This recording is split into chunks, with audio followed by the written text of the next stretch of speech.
So it is day 2 in Beijing, and today, as you can see, it is really smoggy.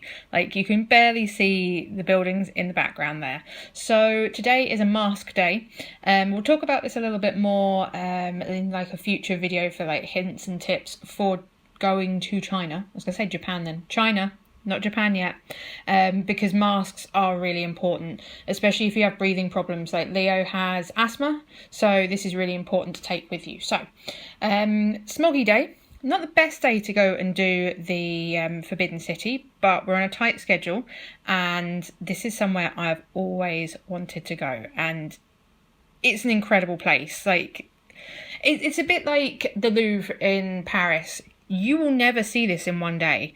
You will never see this if you go every day for a week. It's one of those places where you will just keep going back and you will always see something different. Now, you go through a few bits and then you go to a place where Westerners can get tickets. Ultimately, your passport is your ticket, and then you go through this second checkout here.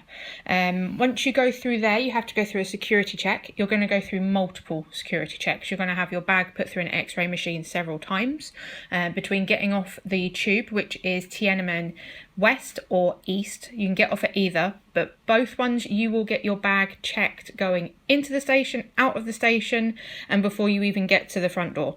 And again, after you've got your ticket. So be prepared for that. Pack light, and remember to bring your passport, because your passport will be checked several times as well. Now, this is the kind of courtyard as you go in. You can see it is really busy, but ultimately when you start kind of getting into the place, it does get a bit quieter. There's some places where you won't see anyone at all. It's really strange. And you've got a combination of things. So if you go straight down the middle, there are gates which are like that. So you've got these beautiful inlays and you can walk through them. And then you've got the palaces, which are like this. So they're open, but you can't go in them. But you do have this kind of rush in the middle for everyone trying to get the best spot. So you do need to use your elbows in this one, because they will be using their elbows on you. So don't be shy. You just need to shove your way to the front, because otherwise you are never going to get there. And yeah, you can see inside, they are beautiful. There's all sorts of things on the outside as well. Like this, there's loads of these, but for some reason people kept rubbing this one. And we figured it's kind of like a Greyfriars Bobby of the Forbidden City. So, you know, we had to get in there and give it a go as well. And you've got statues, you've got carvings, you've got all sorts of things. There are some amazing sights. And again, we've barely scratched the surface on this of like all the beautiful statues and things. Yeah. It's just amazing. Now, we stumbled upon this purely by luck.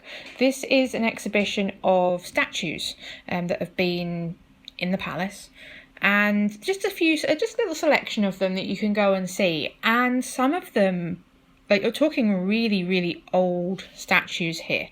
This one is of Bodhisattva. You've got Buddha statues. You've also got statues from the Terracotta Army in here. So it's just 2 soldiers and a horse. But ultimately, we can now say we have seen the Terracotta Army and we saw it in the Forbidden City. Now, once you go through all of this, again, you get spat out at the other end, and there are more things that you can go to. So you can see in the background there that there's more temples, but they're up a hill. And by this point, we were ready to gnaw our own arms off because we were starving. And the other weird thing is, once you kind of get all like kicked out of that side, it gets really busy again. Walk around the corner like we did, completely empty. So I will leave the food for another day, because I think this deserves its own video. So don't forget to subscribe for new videos for all the ones coming up, and we will see you again soon.